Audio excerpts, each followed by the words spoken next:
Hello and welcome to the Unstoppable Pizzeria podcast. Today we're talking about something that could change your entrepreneurial life overnight, so listen closely. In the next few minutes, I'll give you 5 clear, actionable tips for opening your own pizzeria. If you've ever caught that unmistakable smell of dough baking and thought, I should sell this instead of just eating it, stick around. This episode could be the difference between opening a shop that goes unnoticed and creating the neighborhood's favorite spot. Let's start with the hook. Picture a Friday evening. The neighborhood is buzzing with hunger. On the corner, your brand new pizzeria glows with warm lights and a logo that sparks curiosity. Golden, airy pizzas slide out of the oven. The phone rings. Orders flood in. Delivery drivers wait their turn. That scene isn't luck, it's strategy. And that strategy begins with these 5 tips. Tip 1, define your unique proposition. Don't start by hunting for the perfect storefront. Start by understanding why people will remember your pizza. Maybe it's a 48-hour slow fermentation, regional flavors, or a fully vegan experience. Whatever it is, customers need to associate your pizzeria with a clear benefit they can't get anywhere else. Tip 2, validate your recipe before you sign a lease. Test it at family fairs or small events. Ask for honest feedback on texture, sauce, and toppings.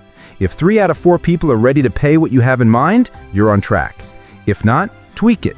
It's cheaper to refine a recipe in your own kitchen than in a shop that's already paying rent. Tip 3, choose your location like a customer would.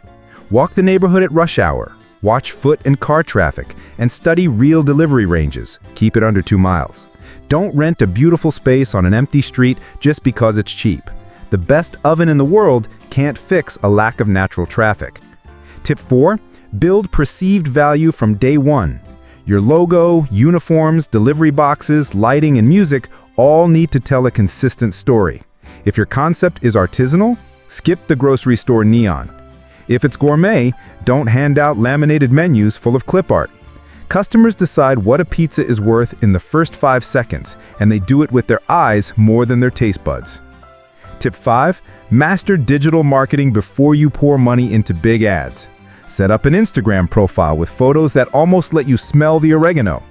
Use radius targeting on meta ads and schedule posts for the hour your audience starts thinking about dinner. A well-aimed $50 campaign is worth more than a $500 campaign sprayed at random. And above all, learn to close sales in your DMs. The best ad dies if you reply late or sound cold. Here's the key point. Every pillar we've covered rests on one foundation: solid marketing. Marketing isn't just advertising. It's the discipline that turns your recipe, your shop, and your service into an experience people are happy to pay for. Ignore it, and your pizzeria is dough that never rises. Apply it, and every component will add flavor to your bottom line. If you want to dive deeper into each step, if you need templates, scripts, and real-world examples, click the link in the description and read the book Unstoppable Pizzeria. It's a handbook for entrepreneurs who want full tables, drivers heading out, and a healthier bank account. Inside, you'll find everything from perceived value checklists to the metrics dashboard that tells you exactly when to scale your budget without burning the kitchen.